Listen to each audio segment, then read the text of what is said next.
চিংড়ি মাছ দিয়ে কোনো পদ বানালে আমরা সাধারণত মাথাটা ফেলেই দিই, কারণ বাড়ির কেউই মাথাটা পছন্দ করে না, কাটার লাগে বলে। তো আজ তোমাদের সাথে এমন একটা রেসিপি শেয়ার করতে চলেছি যেটা কিনা গরম ভাতের সাথে অসাধারণ লাগবে। রেসিপিটা দেখবার পর তোমরা আর কোনো দিন মাথা ফেলে দেবে না, অবশ্যই যত্ন করে রেখে দেবে, কারণ এমনই একটা রেসিপি, দুর্দান্ত রেসিপি। তো সব মাথাগুলো আমি রেখে দিয়েছিলাম, সেই মাথা দিয়েই তোমাদের রেসিপিটা শেয়ার করতে চলেছি। তো আমি সুস্মিতা, স্বাগত আমার রান্নাঘরে।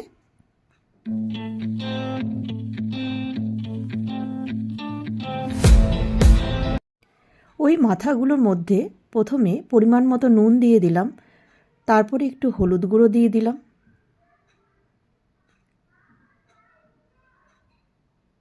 ঝাল অনুযায়ী কাঁচা লঙ্কা দিয়ে দিলাম,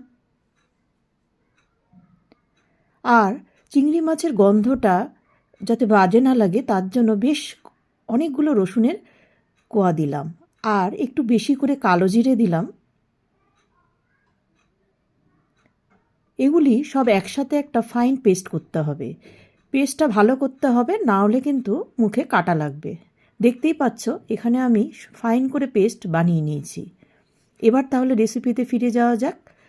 পরিমাণ মতো বেশি করে স্লাইস আমি পেঁয়াজ কেটে নিয়েছি। এখানে আমি লোহার কড়াই ইউজ করছি। লোহার কড়াইতে এইসব রেসিপি দুর্দান্ত লাগে। হয়তো একটু কালারটা চেঞ্জ হবে, কিন্তু দুর্দান্ত লাগে। তো শুকনো লঙ্কাটা আমি ভালো করে রোস্ট করে আলাদা তুলে রেখে দিলাম, এটা আমি পরে ব্যবহার করব। বেশ বেশি করে একটু তেল আমি দিয়ে দিলাম, যে যেরকম তেল ব্যবহার করো, এখানে আমি রিফাইন অয়েল ইউজ করলাম। তারপর সে স্লাইস করে কেটে রাখা পেঁয়াজগুলো আমি দিয়ে দিলাম। পেঁয়াজগুলো সুন্দর করে ভাজতে হবে তেলের সাথে। এখানে তেলটা একটু বেশি দিতে হবে। নুন দিয়ে আমি সুন্দর করে ভাজতে থাকলাম।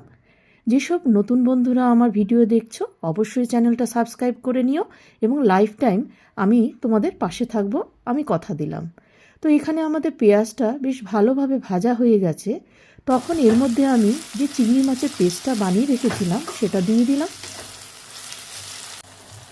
তো ওই পেস্টটার সাথে পেঁয়াজটা সুন্দর করে কষাতে থাকলাম।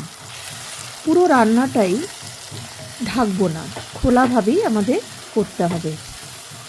এবং পেঁয়াজের সাথে পেস্টটা সুন্দর করে ভাজতে শুরু করলাম। ভাজতে ভাজতে দেখতেই পাচ্ছ সুন্দর তেল ছেড়ে যাচ্ছে। তো এরকমভাবেই অনবরত খুন্তিটা নাড়িয়ে যেতে হবে এবং নজর রাখতে হবে নিচে যাতে ধরে না যায়। তো এরকম নাড়াচাড়া করতে করতে যতটা সম্ভব তোমরা শুকনো করে নেবে। তো শুকনো করতে করতে দেখতেই পাচ্ছ সুন্দরভাবে একটা ভর্তা আকারে তৈরি হয়েছে।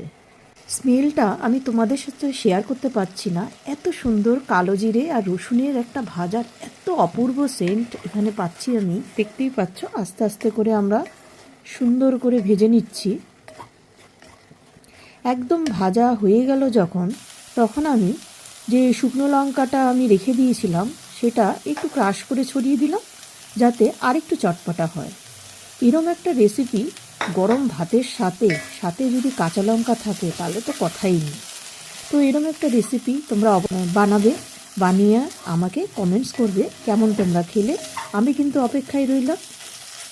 পুরনো বন্ধুদের কাছ থেকে আমি এত ভালোবাসা পেয়েছি যে তার জন্য অসংখ্য ধন্যবাদ। রেসিপিটা সত্যি তোমাদের যদি ভালো লাগে, অবশ্যই তোমরা তোমাদের বন্ধুদের সাথে একটু শেয়ার করে দিও, এবং পাশে থাকবার জন্য সবাইকে অনুরোধ করলাম। তো আবার ফিরে আসবো আরেকটা নতুন রেসিপির সাথে। ততদিন তোমরা সুস্থ থেকো, ভালো থেকো, এবং আমাকে অবশ্যই ফলো করো।